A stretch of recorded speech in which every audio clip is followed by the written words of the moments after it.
चेहरा चेहरा बहुत थका हुआ था और कुछ अजीब सा, फीका सा लग रहा था। कहानी की शुरुआत होती है सावित्री नाम की एक माँ से, जिसके दिल में बहुत दुख है। उसका बेटा मोहन 3 दिन से लापता है। और ये जो कहानी का ब्यौरा है, ये बताता है कि सावित्री गहरे सदमे में है, मतलब बिल्कुल टूट सी गई है। गांव वाले कानाफूसी कर रहे हैं कि मोहन शायद शहर भाग गया अपनी माँ को छोड़ के। हाँ, ये होता है अक्सर। पर माँ का दिल है वो मानने को तैयार नहीं। वो हर रात बेटे के इंतजार में चौखट पर दिया जलाती है, थाली में खाना परोस कर रखती है। एक उम्मीद है उसे। पति तो थे नहीं, गुजर चुके थे। घर और खेत सबकी जिम्मेदारी उसी पर थी। लेकिन मोहन था साथ में, तो एक सहारा था। अब वो चला गया तो वो बिल्कुल अकेली पड़ गई। सही। उसका वो इंतजार, उसकी आंखों से आंसू रुक ही नहीं रहे। और ऊपर से गांव वालों के ताने कि बेटा भाग गया, ये सब मिलकर उसके दुख को और बढ़ा रहे हैं। वो हर पल बस बेटे की राह देख रही है। ये जो माँ की पीड़ा का चित्रण है ना, ये कहानी की बुनियाद है। मतलब ये सिर्फ एक बेटे के खोने का दुख नहीं है। हाँ, ये उस उम्मीद का भी दुख है जो हर रात वो दिया जलाकर जिंदा रखती है और हर सुबह शायद टूट जाती है। इसी इमोशनल बैकग्राउंड पर आगे की जो डरावनी घटनाएं हैं, वो और ज्यादा असर करती हैं। ठीक कहा। कहानी फिर पहुंचती है चौथी रात पर। 3 रातों की तरह उस रात भी सावित्री बेटे को ढूंढकर लौटी थी, थक हार कर। चिंता और थकान इतनी थी कि आंख लग गई। और तभी रात के सन्नाटे में दरवाजे पर किसी की पुरानी चरमराती चप्पलों की आवाज आई। सावित्री हड़बड़ा कर उठ बैठी। दिल जोर से धड़क रहा है। कांपते हाथों से दिया जलाया, दरवाजा खोला और सामने मोहन लौट आया। हाँ, वही पुरानी धोती कुर्ता पहने, मगर चेहरा बहुत थका हुआ था और कुछ अजीब सा, फीका सा लग रहा था, भाव शून्य जैसा। और यहीं से वो कुछ गड़बड़ है वाली फीलिंग शुरू हो जाती है ना? मोहन का बर्ताव। हाँ, कहानी बताती है कि जब सावित्री उसे गले लगाने बढ़ी तो वो थोड़ा सा झिझका, पीछे हट गया। चेहरा भावहीन सा, आंखों में थकान तो है, पर जैसे कोई परछाई भी है। मतलब वो वहां होकर भी पूरी तरह वहां नहीं है। बिल्कुल। ये उसके नॉर्मल स्वभाव से एकदम अलग था। हाँ, वो माँ से लाड करने वाला बेटा ऐसा नहीं करता। ये पहला बड़ा संकेत है कि जो लौटा है उसमें कुछ तो असामान्य है। यहीं से कहानी में तनाव घुलना शुरू होता है। बिल्कुल, ये बात बहुत खटकती है। खैर, सावित्री की तो जान में जान आई। उसे अंदर लाई, पूछा, कहाँ था रे तू? शहर चला गया था क्या? मोहन कुछ बोला नहीं, बस थका सा जमीन पर बैठ गया और कहा, पहले खाने को दो माँ, बड़ी भूख लगी है। अच्छा। सावित्री ने फौरन रोटियां सब्जी लाकर दी। मोहन खाने लगा, लेकिन उसके खाने के तरीके में भी एक अजीब सी हड़बड़ी थी, जैसे बस जल्दी से निपटाना चाहता हो। हाँ, ये खाने का सीन भी जरूरी है। भूख लगना तो स्वाभाविक है, 3 दिन बाद लौटा है। लेकिन उसका व्यवहार, माँ के सवालों से बचना, खाने में वो जल्दबाजी, ये सब उसकी वापसी की खुशी पर एक सवाल उठाता रहता है। सही कहा। दिमाग में घूमता रहता है कि भाई इन 3 दिनों में हुआ क्या आखिर। हाँ, तो सावित्री बार बार पूछती रही, कुरेदती रही।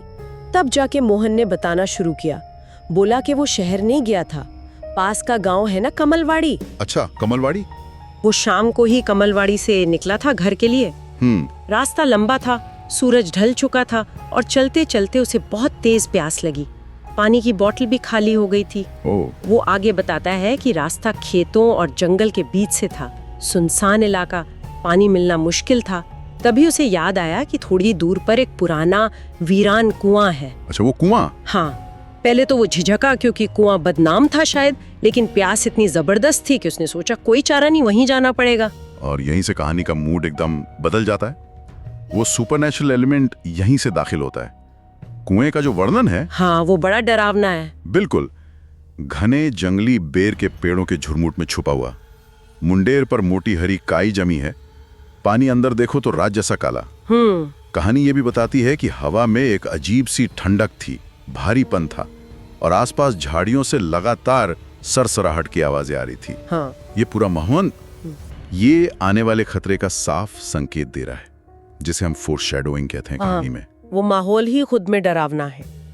मोहन बताता है कि उसे डर तो लगा, पर प्यास से बुरा हाल था। हिम्मत करके वो कुएं तक पहुंच गया। रस्सी बाल्टी ढूंढी, पर कुछ नहीं मिला। निराश होकर खड़ा था कि तभी कुएं की मुंडेर पर कुछ खटपट की आवाज आई। देखा तो थोड़ी दूर एक अधेड़ उम्र का आदमी बैठा है, कोई 50 साल का। मच है एक आदमी। हाँ, कमीज के बटन खुले थे, चेहरे पर धूल जैसे खेत से आया हो।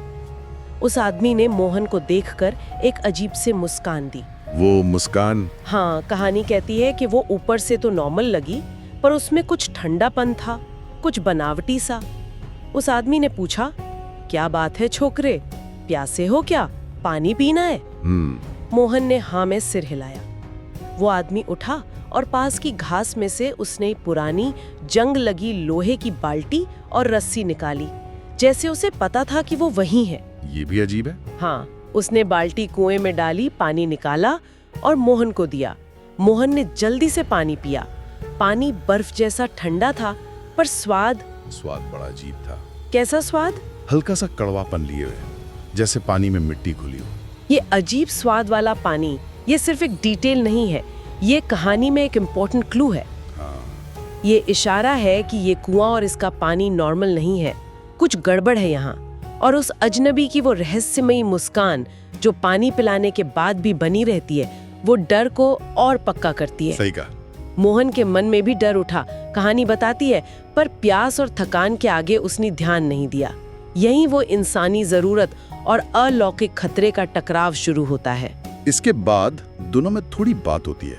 वो अजनबी पूछता है, कहाँ से आ रहे हो? मोहन बताता है, कमलवाड़ी से खेत में काम करके लौट रहा हूँ। अजनबी कहता है, हाँ जानता हूँ कमलवाड़ी को। फिर घर परिवार के बारे में पूछता है। मोहन बताता है कि घर पर बस वो और उसकी बूढ़ी माँ है, अकेले ही गुजारा करते हैं। वो अजनबी खुद को पास के गांव का किसान बताता है, कहता है उसके भी बीवी बच्चे हैं, खेती करता है। बातचीत बड़ी सामान्य सी लगती है। हाँ, जैसे दो मुसाफिर वक्त काट रहे हो। हाँ, लेकिन तभी अचानक वो अजनबी मोहन से तंबाकू मांगता है। कहता है, आज जल्दी में डिब्बी घर भूल आया, तलब हो रही है। ये तंबाकू मांगना, यहाँ से बात थोड़ी और अजीब होती है। हाँ, अब तक वो मदद कर रहा था, अब कुछ मांग रहा है। हाँ, मोहन अपनी जेब से तंबाकू की पुड़िया निकालकर उसे दे देता है। और यहाँ एक और बहुत ही अजीब चौंकाने वाली हरकत होती है। क्या? वो आदमी तंबाकू हथेली पर मलता है और फिर अचानक जोर से ताली बजाता है। फट से आवाज आती है। ताली? क्यों? पता नहीं। फिर वो तंबाकू मुंह में डाल लेता है और वही ठंडी रहस्यमय हंसी हंसता है। मोहन पूछता भी है कि ये ताली क्यों बजाई, तो वो कहता है, बस आदत है, लोग चौंक जाते हैं। ये ताली बजाना, ये बहुत ही विचित्र है। ये नॉर्मल व्यवहार नहीं है। बिल्कुल नहीं। ये उस आदमी के किरदार में एक और परत जोड़ता है। वो सिर्फ रहस्यमयी नहीं, बल्कि अजीब और शायद खतरनाक भी है। ये हरकतें डर को धीरे धीरे बढ़ा रही हैं। इसके ठीक बाद वो आदमी मोहन का शुक्रिया करता है, पानी और तंबाकू के लिए। मोहन भी कहता है, आपकी मेहरबानी, वरना मैं तो प्यास से मर जाता। और तभी वो आदमी बड़ी शांति से कहता है, हाँ मैंने तेरी मदद तो की, पर इस दुनिया में हर मदद का एक बदला होता है छोकरे, अब मुझे भी बदले में कुछ चाहिए। मोहन हैरान होकर पूछता है, क्या चाहिए आपको भैया? मेरे पास तो मजदूरी के थोड़े पैसे ही हैं। आदमी मुस्कुराता है, वही ठंडी मुस्कान, और कहता है, मुझे पैसे नहीं चाहिए, मुझे तेरी जिंदगी चाहिए। बाप रे! ये सुनते ही मोहन के तो होश उड़ गए और तभी कहानी के अनुसार उस आदमी का रूप बदलने लगा। रूप बदलने लगा? हाँ, उसका चेहरा पलक झपकते काला पड़ने लगा, दांत लंबे नुकीले होकर बाहर आ गए, आंखें लाल अंगारों की तरह चमकने लगी। अरे! और उसकी हंसी एक भयानक कहकह में बदल गई जो पूरे सुनसान माहौल में गूंजने लगी। वो आदमी अब एक खबीस बन चुका था। खबीस? ये खबीस में बदलना, ये लोक कथाओं वाले डरावने जीवों का क्लासिक चित्रण है, ट्रांसफॉर्मेशन। हाँ, यहाँ खबीस शब्द का इस्तेमाल अहम है। लोक कथाओं में खबीस सिर्फ भूत नहीं होता, अक्सर ये एक शक्तिशाली धोखेबाज जिन या बुरी आत्मा होती है जो इंसानों को फंसाती है। कहानी बताती है कि उसकी पकड़ लोहे जैसी मजबूत थी। वो खबीस मोहन को जकड़ लेता है और गरज कर कहता है, जो भी इस मनहूस कुएं पर आता है, जो भी अंधेरा होने के बाद मुझसे बतियाता है, उसका यही अंजाम होता है। तेरी जिंदगी अब मेरी है मोहन। ये तो बहुत डरावना है। हाँ, ये संवाद न सिर्फ डर पैदा करता है, बल्कि ये भी बताता है कि ये कुआं श्रापित है और ये खबीस पहले भी शिकार कर चुका है। खबीस मोहन को जबरदस्ती घसीटते हुए कुएं की मुंडेर की ओर ले जाता है। मोहन अपनी पूरी ताकत से चिल्लाता है, आई, अपनी माँ को पुकारता है। और फिर जैसा कि वो अपनी माँ सावित्री को ये कहानी घर पे सुना रहा है, वो कहता है कि उसे आगे कुछ याद नहीं, सब धुंधला हो गया। घर पे सुना रहा है? हाँ, और यही कहानी में सबसे बड़ा, सबसे चौंकाने वाला मोड़ आता है। याद रखिए, ये पूरी डरावनी कहानी मोहन अपनी माँ सावित्री को घर पर दिए की रोशनी में सुना रहा है। हाँ हाँ। लेकिन जैसे ही वो कहानी खत्म करते हुए कहता है, मुझे नहीं पता वो क्या था, वो कौन था, अचानक फूंक मारकर दिया बुझ जाता है। क्या? दिया बुझ गया? हाँ, पूरे कमरे में घना अंधेरा। ओहो। ये दिए का बुझना ये महज हवा का झोंका नहीं लगता। नहीं, ये उस अलौकिक घटना का पीक है। ये शायद उस खबीस की मौजूदगी का संकेत है या किसी और भयानक सच्चाई का। अंधेरे में सावित्री घबराकर मोहन को आवाज देती है और तभी उसे अंधेरे में मोहन का धुंधला सा चेहरा दिखता है, जिसकी आंखें अब लाल चमक रही हैं। लाल आंखें। कहता है, मैं अब उस कुएं में हूँ। वो आदमी, वो कोई मामूली किसान नहीं था, वो खबीस था। क्या कह रहा है? मैं अब इस कुएं में हूँ? हाँ। सावित्री चीख पड़ती है, क्या बक रहा है बेटा, तू तो यही मेरे सामने है। ये क्षण तो कहानी का सबसे दिमाग घुमा देने वाला हिस्सा है। क्या मोहन सचमुच घर लौटा था? पता नहीं। या सावित्री ने यह सब सपना देखा अपने दुख में, बेटे की वापसी की इतनी तीव्र इच्छा में? हो सकता है। या फिर कोई और भयानक संभावना कि जो लौटा था वो मोहन था ही नहीं, वो खबीस ही मोहन का रूप धर कर आया था। ये भी हो सकता है। या फिर जैसा वो खुद कह रहा है, ये मोहन की आत्मा है जो कुएं से बात कर रही है। उसका ये कहना कि मैं अब उस कुएं में हूँ, ये तो रोंगटे खड़े कर देता है। हाँ। हकीकत पर एक बड़ा सवालिया निशान लग जाता है यहाँ। सावित्री बुरी तरह डर जाती है, कांपते हाथों से किसी तरह दोबारा दिया जलाती है, लेकिन कमरे में उसके सिवा और कोई नहीं होता। मोहन गायब। मोहन गायब। सावित्री का पूरा शरीर कांपने लगता है और फिर अचानक उसकी आंख खुलती है। आंख खुलती है मतलब? सुबह हो चुकी है, सूरज की किरणें आ रही हैं। वो पसीने से तरबतर अपनी खाट पर बैठी है। उसे लगता है कि शायद उसने एक बहुत बुरा सपना देखा था। अच्छा, तो सपना था? वो राहत की सांस लेना ही चाहती है, लेकिन तभी उसकी नजर फर्श पर पड़ी उस थाली पर जाती है। थाली? कौन सी थाली? वही थाली जो उसने रात को मोहन के लिए परोसी थी। उस थाली में सब्जी के साथ आधी खाई हुई रोटी का टुकड़ा पड़ा है। क्या? आधी रोटी? हाँ, वही रोटी जो रात को लौटा मोहन खा रहा था। ये छोटा सा सबूत उसके मन के सारे भ्रम तोड़ देता है। उसे यकीन हो जाता है कि रात को जो हुआ वो सपना नहीं था, वो हकीकत थी। ये आधी बची रोटी, बाप रे, ये कहानी का सबसे मजबूत और परेशान करने वाला तत्व है ना? ये सिर्फ सबूत नहीं है, कहानी कहने की कला में इसे हम एक तरह का ऑब्जेक्टिव कोरिलेटिव कह सकते हैं। एक बाहरी भौतिक चीज जो सावित्री के अंदरूनी डर, दुख और उस भयानक अनुभव की हकीकत को ठोस बना देती है। अगर सपना था तो ये रोटी कहाँ से आई, और अगर हकीकत थी तो मोहन कहाँ गया? ये छोटा सा सबूत सपने और हकीकत के बीच की वो महीन रेखा मिटा देता है। हाँ? और कहानी को कहीं ज्यादा भयानक और दुखद बना देता है। ये सावित्री के लिए उम्मीद के खत्म होने और उस भयावह सच्चाई को मानने का पल है। इस भयानक एहसास के बाद सावित्री का धीरज जवाब दे जाता है। वो दहाड़े मारकर रोने लगती है, पागलों की तरह गांव वालों को पुकारती है, सबको बताती है कि उसका मोहन उस पुराने कुएं के पास है, उसे बचा लो। गांव वाले पहले हैरान होते हैं, कुछ सोचते हैं पागल हो गई है, लेकिन उसकी हालत देखकर आखिरकार उसके साथ उस कुएं की तरफ भागते हैं।